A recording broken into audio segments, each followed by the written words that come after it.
Hey, aujourd'hui on va voir ensemble si la manière d'investir de Warren Buffett serait toujours plus pertinente qu'un ETF S&P 500. Pour les néophytes, on parle ici d'un investisseur qui a fait une performance de 19,44% par an entre 1965 à 2023. Sur la même période, le S&P 500 a fait un joli 10,55%. Pour obtenir cette performance, tu aurais dû investir en une fois et non pas en DCA. Et avant de te dire que le soi-disant meilleur investisseur a fait seulement le double du S&P 500, il faut appréhender que sur 58 ans, cet écart génère une différence inimaginable. Je te montrerai aussi pourquoi il faut arrêter de dire que Warren Buffett est un investisseur value. Ce n'est absolument plus le cas aujourd'hui et ce n'est clairement pas une mauvaise chose. Sur cette durée, seulement 30 000 dollars investis dans le S&P 500 auraient généré 10 millions de dollars. C'est déjà incroyable. Mais si cet argent avait été investi dans Berkshire Hathaway, tu n'aurais pas 10 millions, ni 100 millions, mais 894 millions de dollars. Tu aurais donc gagné 89 fois plus avec Warren Buffett, net de tout frais, qu'avec le S&P 500. Pas 89% de plus, mais 89 fois plus. Il a clairement mérité son surnom d'Oracle d'Omaha. Et pour être un peu méchante envers le S&P 500, on peut voir qu'en 58 années, il fallait 30 000 euros sur le S&P 500 pour avoir 10 millions. Tandis qu'avec Berkshire Hathaway, seulement 350 dollars auraient suffi pour avoir la même somme à la fin. Et si on déduit l'inflation, 350 euros de l'époque valaient presque 11 fois cette somme, soit 3 732 euros. En plus de cela, en France ou en Europe, nous aurions été bien plus gagnants que les États-Unis. Car vu que nous subissons une inflation généralement largement moins forte, nous avons pour une fois une bien meilleure augmentation du pouvoir d'achat avec nos investissements. Pour une fois qu'économiquement on a un avantage, il faut le souligner. Un des plus grands débats sur Warren Buffett est sa classification en termes d'investissement. Il est connu pour être le plus grand investisseur value au monde. Mais depuis une bonne vingtaine d'années, il est surtout devenu, à mon sens, un investisseur qualité. On le remarque largement avec la position Apple qui flirte autour des 48% de Berkshire depuis de longues années. S'il fallait résumer avant d'étudier cette stratégie, on peut la résumer de la manière suivante. Il investit dans des entreprises sous-valorisées et souvent après une baisse soudaine qu'il juge disproportionnée. Il achète donc si le prix actuel ne représente pas selon lui la réelle valeur de l'entreprise. Donc il repère une entreprise qui est pour lui une anomalie de marché et il attend que le marché rétablisse un prix plus proche de la valeur intrinsèque de l'entreprise. Et pour valoriser une entreprise, il regarde souvent la croissance, donc les indicateurs montrent la croissance de l'entreprise. Avec cette stratégie, il n'est pas impacté par les tendances. Il a d'ailleurs refusé d'investir dans les boîtes de la tech pendant un certain temps. Tout le monde lui disait qu'il avait tort et au final, je ne pense pas que sur 55 ans, un seul fonds puisse rivaliser. Ne viens pas me parler de médaille lion en commentaire car c'est un cas à part. D'ailleurs, si tu te questionnes à propos de la psychologie de cet homme, car c'est ce qui a totalement guidé sa philosophie d'investissement, écoute ces phrases cultes. La bourse est un moyen permettant de transférer l'argent des impatients aux patients. Ou une de mes préférées, ayez peur quand les autres sont gourmands et soyez gourmands quand les autres ont peur. C'est probablement celle qui me parle le plus car depuis que j'investis la majorité de mes revenus, j'ai eu deux véritables baisses de 30% des indices. Et sincèrement, j'étais bien plus contente de ces fortes baisses que des fortes hausses. Si le seul point qui compte est la quantité de patates que nous aurons à la fin, alors avoir une forte baisse de prix pendant que nous accumulons est une excellente nouvelle. Pour la bourse, c'est pareil et il l'a énormément répété. La bourse est le seul endroit où les gens quittent les magasins en courant au moment des soldes. Et c'est encore plus le cas en France où nous sommes extrêmement frileux sur tout ce qui concerne la bourse. Pour illustrer toutes ces citations, en 2016, Warren Buffett via Berkshire a racheté du Apple, car justement nous étions passés de 130 dollars à 93 dollars. Mais le plus fou est d'imaginer, malgré une forte augmentation du dividende chaque année, il est actuellement 5 fois plus faible et son PE a fait plus de x3. On voit d'ailleurs qu'il y a eu un split, car la capitalisation d'Apple était de 515 milliards et on est actuellement à 6 fois ce montant. Et justement, le rachat d'actions a eu un très fort rôle dans la valorisation d'Apple. Et on ne doute pas qu'en étant un des plus gros actionnaires, que Berkshire a fait tout son possible pour qu'il y en ait.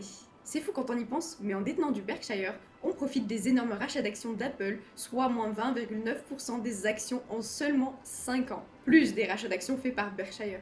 Apple qui était un PE de 10 malgré tout ça, car en 2015, ils ont eu une croissance du résultat net de 47%, donc forcément ralentissement observé au trimestre 1 et trimestre 2, puis chute de 35%. Au final, sur les 5 années juste après, ils ont eu une moyenne de 27% d'augmentation annuelle. Et depuis sa première position chez Apple en 1998, autour de 0,25 $ l'action, si on inclut les splits à ce jour le 24 juin, Buffett a fait un petit x 844 en 25 années sur sa position Apple. Et en plus, cela n'inclut même pas le réinvestissement des dividendes. Et l'air de rien, avec 2,4% par année en 2016, ça aurait eu un impact clairement non négligeable. Regardons un peu ses autres positions avant d'analyser un peu son mode d'investissement. Petit visuel venant de Zone Bourse, donc Apple 40%, Bank of America 10,48%, qui a d'ailleurs fait un magnifique 44% en une année. Elle vaut 40 € ce jour et elle avait chuté à 3 € pendant le pire de la crise de 2008. Pour moi, une banque avec un PE de 13, ce n'est pas vraiment du value, mais bon. À côté de ça, on a Chevron. Alors les pétrolières sont très souvent présentes dans les portefeuilles value, donc en ce sens-là, c'est plutôt normal. Coca-Cola, une des positions les plus connues de Warren Buffett, prix d'achat autour des 2,5 $. On est 36 ans après à plus de 64 $. Mais surtout le dividende versé de 1,89 $ par action, il a donc un rendement de 75,6% par an de dividende. Puis American Express, Occidental Petroleum et pour finir la fameuse Moody's, qui est la seconde agence de notation la plus importante du monde. Elle mériterait elle aussi une vidéo à part entière, car déjà elle a une puissance géopolitique totalement folle, et surtout elle est quand même relativement responsable de la crise de 2008. Si c'est un thème qui t'intéresse, dis-le moi. Aussi d'autres petites participations, comme dans des moyens de paiement. Au final, Apple et Bank of America, qui est cher pour une banque, il y a des positions plutôt value. Néanmoins, Apple et Bank of America représentent 50% du portefeuille. Il est clair qu'il est plus quality que value, car si on met 40% sur un type d'action, au vu du risque que cela représente, nous ne pouvons nier que ça montrera au final bien plus nos convictions que nos petites positions. Afin de regarder la performance des stratégies value, nous allons donc regarder les performances non pas des fonds value, mais des produits smart beta. Effectivement, nous savons tous depuis quelques temps que la croissance gagne et que souvent en économie ou en bourse, tout est question de cycle. Néanmoins, pas mal de produits value ont des performances depuis plus de 30 ans, ce qui permettra de voir au final si oui ou non cette stratégie aurait été pérenne. C'est parti! Commençons par le MSCI World Value. Tout d'abord, il y a 3 indicateurs pour avoir créé cet indice. Le book value, qui est globalement les capitaux propres qu'il reste à l'entreprise une fois qu'elle a honoré tous ses engagements financiers, que ce soit ses charges, ses impôts, etc. Puis le PE Forward, qui est basé sur l'estimation des résultats financiers attendus. Et enfin, pour finir, le rendement en dividende. Quand on regarde son top 10, on remarque de manière proche à Berkshire que nous avons déjà une banque en seconde pondération. Puis justement, Berkshire, qui est bien plus compliqué à analyser qu'on pourrait le croire, car il n'y a pas que ses participations à analyser. Puis le secteur médical, ensuite une pétrolière et des entreprises de consommation basiques. En fait, ce sont les secteurs les plus défensifs qui sont surreprésentés dans cet indice.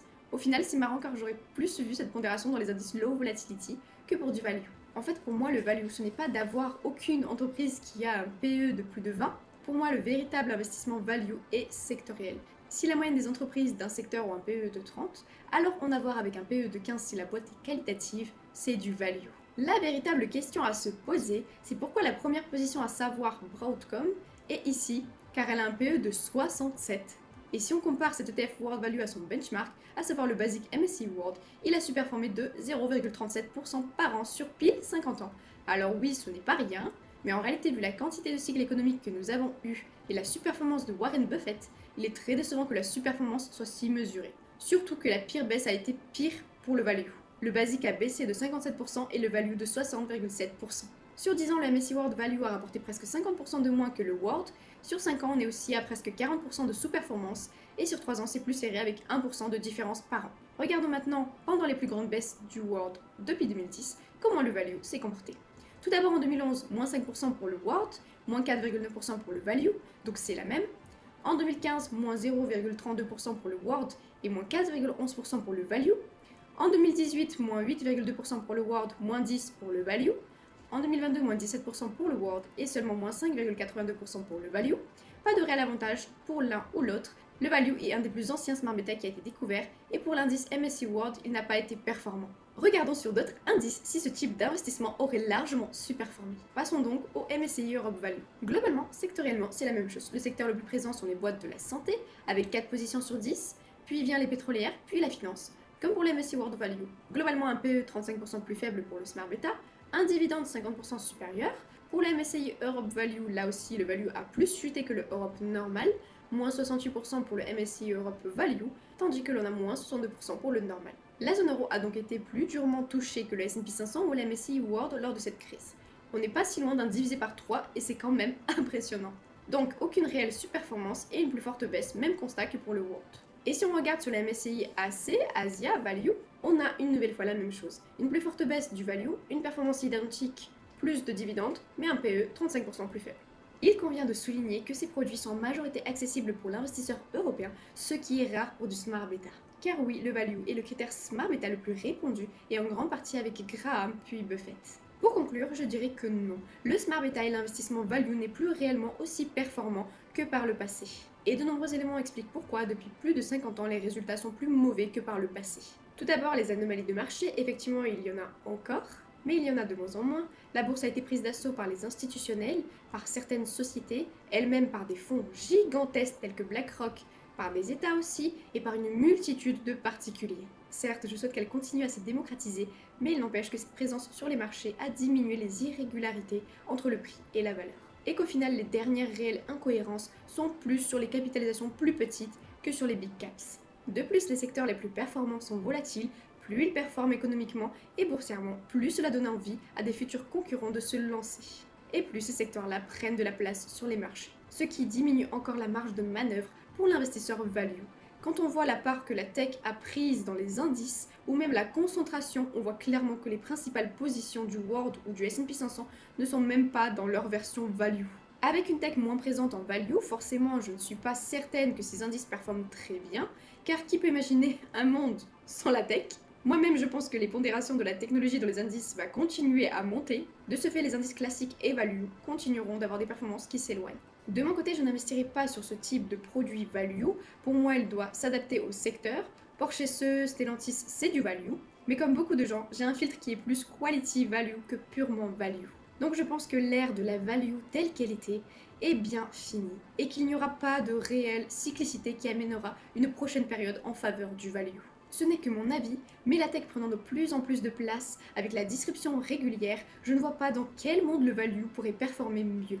À la limite si nous avons d'énormes problèmes de pénurie ou géopolitique, et encore. De mon point de vue, je dirais donc que comme bien souvent, Warren Buffett a fait un coup de maître en basculant dans le quality malgré son image de puriste de la valeur. Et c'est paradoxal, mais même 30 ans après, ce changement énormément ne l'ont pas compris. Et pensent sincèrement qu'avec Apple qui a un PE de 32 reste value, alors que c'est la première capitalisation du monde. Enfin, elle se fait challenger par Microsoft et Nvidia, mais ce jour, elle l'est encore. J'espère que cette petite analyse sur le value t'aura plu, soit juste avant cette vidéo ou juste après, je ferai une vidéo sur Apple, car je pense qu'il y a pas mal de choses à dire sur cette fabuleuse action. N'oublie jamais que la meilleure manière d'investir, c'est ne jamais cesser d'apprendre, et je te dis à très bientôt!